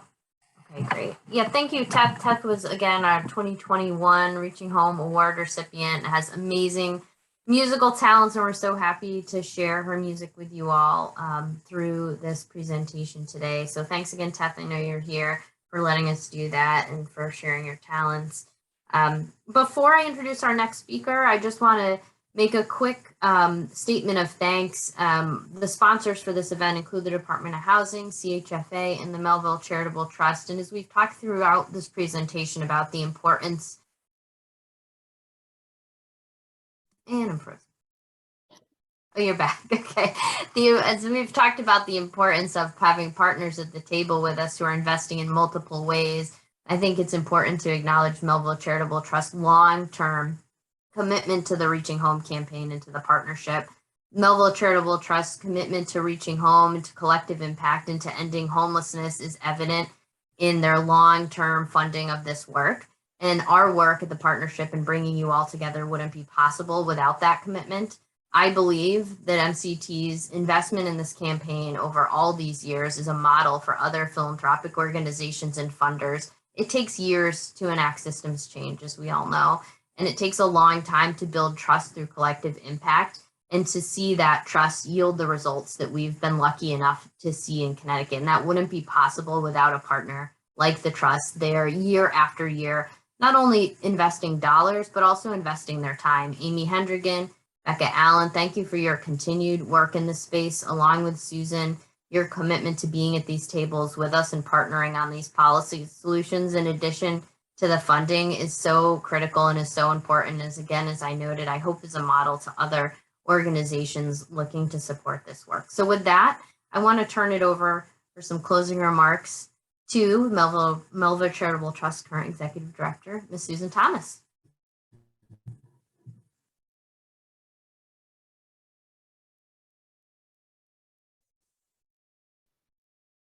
Sorry about that. Thanks, Kylie.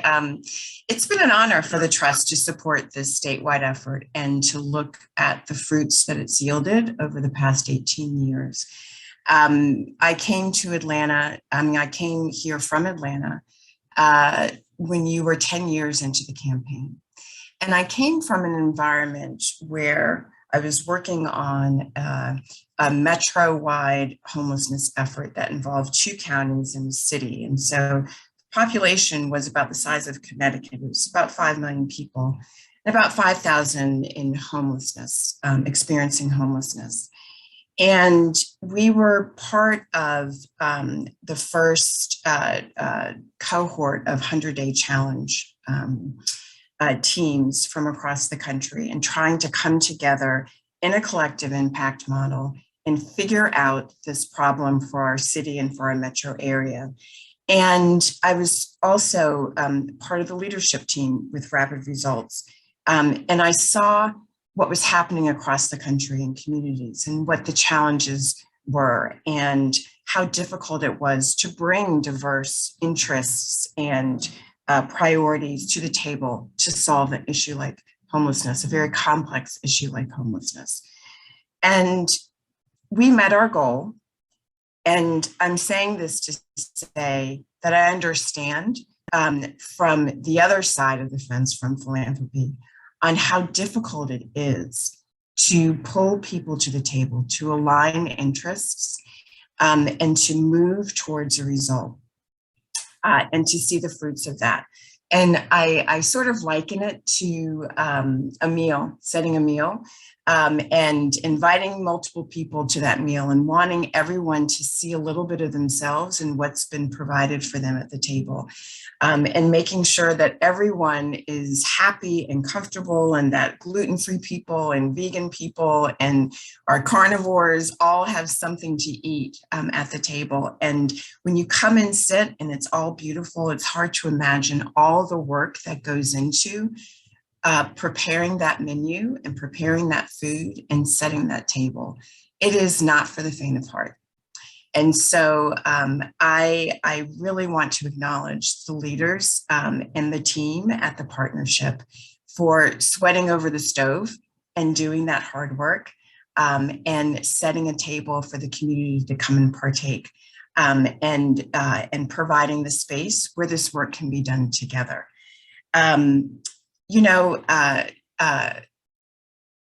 When I came here from Atlanta, I was shocked and amazed when I was introduced to Reaching Home.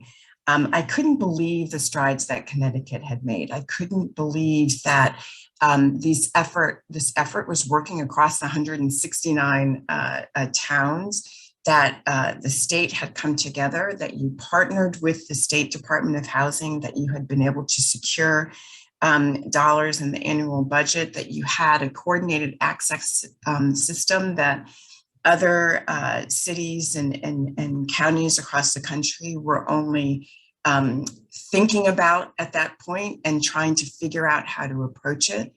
And when I came here, I remember listening and talking to different people and thinking, the problems that you have and that you're describing are really first-class problems. In Connecticut, you guys have really figured out something that most people at that juncture, and this was in 2014, had not figured out. And that was how to work together.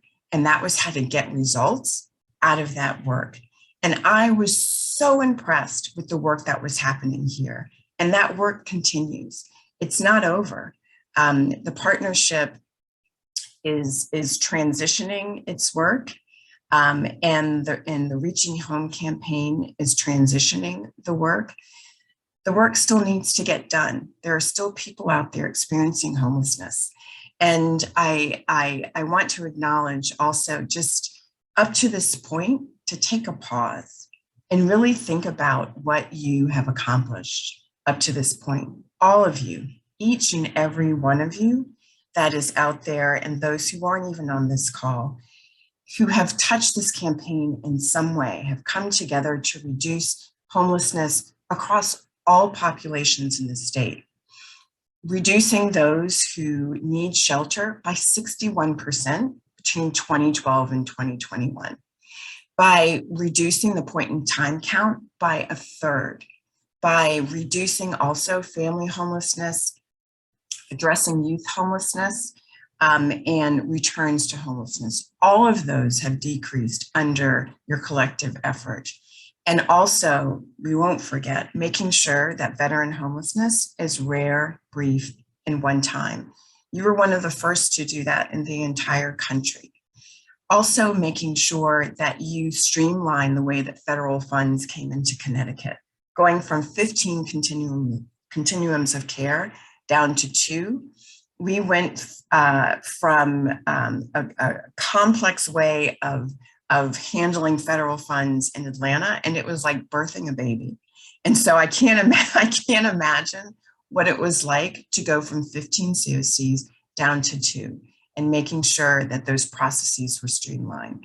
Again, implementing the coordinated access network, and then also making sure that $300 million every year was allocated to permanent supportive housing and affordable housing in the state. That is unprecedented to have that type of partnership and commitment from the state. And that came from your collective effort and advocating for those funds and making sure that that relationship was built and was built strong. I work under what's called the theory of aligned contributions. And it's very similar to collective impact.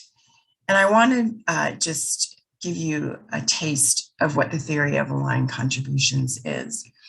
It is an approach to the work where, and I'll read from this, where changes are most likely to occur if a core group of multi-sector cross-agency leaders not only respond to a call to action, but also take aligned actions to the appropriate scope and scale towards a result, towards a collective result. Without an alignment of actions, the quest for change is just business as usual. And so the theory of aligned contributions is both descriptive and predictive regarding how leaders move from talk to action and produce better results for the people that they want to serve. It predicts the acceleration of population results when leaders from multiple sectors are equipped with specific skills, and they bring all of those skills from their respective corners to the table. They make an unequivocal commitment to be publicly accountable for a result for a population that they've all targeted and agreed to support. And they work together to take aligned actions, to contribute at a scope and scale that's sufficient enough to make measurable progress towards a result. I would argue that whether you knew it or not, you've been operating under the theory of aligned contributions and operating extremely successfully. And I congratulate all of you, each and every one of you, the partnership and all of the organizations that sat around that table and partook, and making sure that you have moved even closer to making sure that Connecticut in homelessness is a thing of the past. And I would challenge all of you to make sure that you use the successes that you've accomplished to propel you to the next level of the work, so that you can get across that finish line and make sure that homelessness truly is rare, brief, and one time. Congratulations to all of you. And on behalf of the trust, it has been a pleasure to partner with you. Thank you so much, Susan. Thank you again, everyone, for being here. Thank you especially to the trust again for your continued commitment. We know you're going to be right beside us in this next phase of work as we work on affordable housing in a more focused way, as we discussed earlier today. I want to thank everybody for joining us today. I know virtual celebrations sometimes are challenging, and I really want to especially thank the wonderful partnership staff for putting this together and making this award celebration as authentic and personal as it could be in this virtual setting. A special thanks to Carlene, to Jane Peters, Don Branson, Exxon, Bonita, and look at Danielle, and especially Chelsea for jumping in when my internet has decided to curse me today, and running the event instead. So I really appreciate all of you. But again, I want to thank you, all of you who are attending, for your commitment to this campaign over these past 18 years. This work and the successes that we've been sharing and discussing today wouldn't be possible if you weren't at that table, as Susan just beautifully described. And so whether you are a new participant in the table, or whether like John Mers, you've been here forever, or whether you're like Angel, who in his quote noted he was 17 when he started working on this, which always still amazes me that Angel's only 23 now because he's so poised. But for whatever stage of your work or your life, and for however long you've been involved with this, your contribution has made a difference. It's made a difference in the lives of all of the people that we've hoped to serve. And there are fewer people experiencing homelessness today because of all of the work that you have been engaged in, because of the tireless hours that you've put in at the legislature and around our tables, our working groups, around our coordinating committee tables, and for all the work you're doing on the ground, of course, day in and day out, to implement these policies, to put this funding out there, and to really assist the human beings that need assistance in getting stable and moving forward with their lives in a meaningful way. So I am eternally grateful for getting to be involved in this work. I look forward to being involved with all of you moving forward. This is not the end of our work. As many of you have said, and Alicia noted, this is the beginning of a new phase and a new opportunity. And so I'm really looking forward to partnering with CCH in a new way. And I hope that all of you will engage in that partnership as well, and build on the successes and the relationships and the collaboration that you've already put in place alongside us and with CCH, as we continue to move the ball forward in reaching that rare, brief, and one-time goal that we're so close to here in Connecticut. We really have become a national model for this work, as you heard our own senator say, and I'm so proud to have been involved in this space, as I know many of you have been as well. So I leave you today with that request that you continue the work ahead, that you take a moment, as Terry noted, to be grateful for what we've accomplished, and to put that energy and all the passion and love that I've seen in the room today into the work as we move forward. I hope to see many of you around new tables as we move forward, or with our partners at CCH, to continue to drive this work forward. So thank you again for everybody for being here today. Thank you for being a part of this work. We're so grateful, and a special thanks and congratulations again to all our awardees. With that, I bid you adieu and wish you a wonderful evening. Thank you, everyone.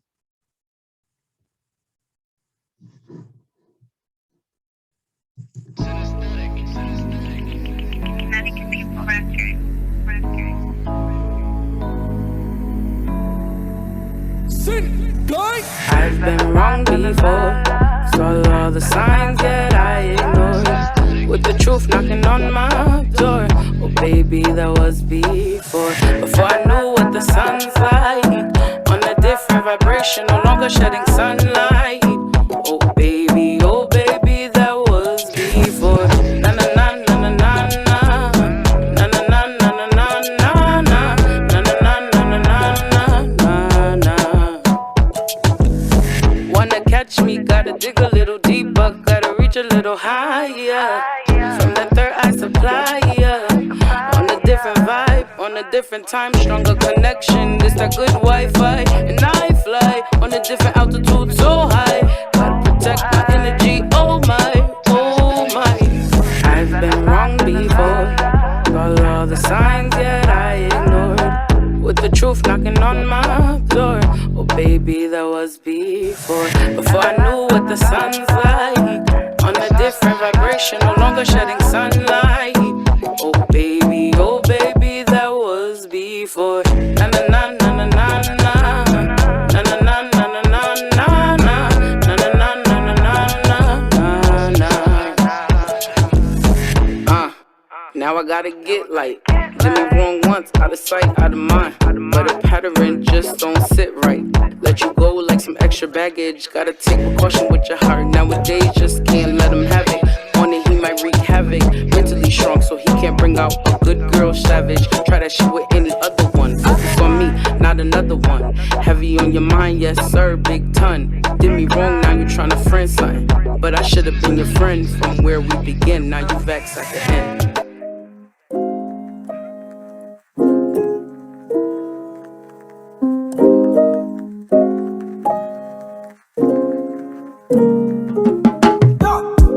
Brown child, don't you know you got a bigger heart? Even when the world's tearing you apart, they don't know you've been strong from the very start. The odds been against you, yet you prevail like it's an art. What's understood don't gotta be explained. In a class of your own, there's gold in your grains. Brown child, don't you know you got a bigger heart?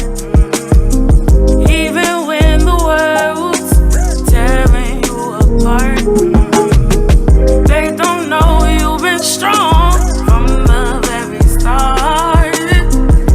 The odds been against you, yet you prevail like it's an art.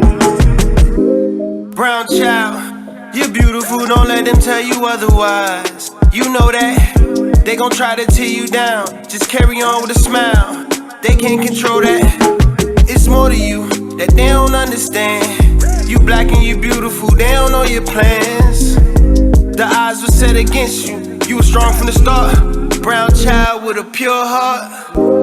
What's understood don't gotta be explained. In a class of your own, there's gold in your grains. Brown child, don't you know you got a bigger heart? Even when the world's tearing you apart, they don't know you've been strong from the very start. The odds been against you, yet you prevail like it's an art. Live child, smile child, be free. You gotta nurture a seed to see it succeed. Gotta live to queen, cause she already got a lot to carry. Gotta live to queen, cause she already got a lot to carry.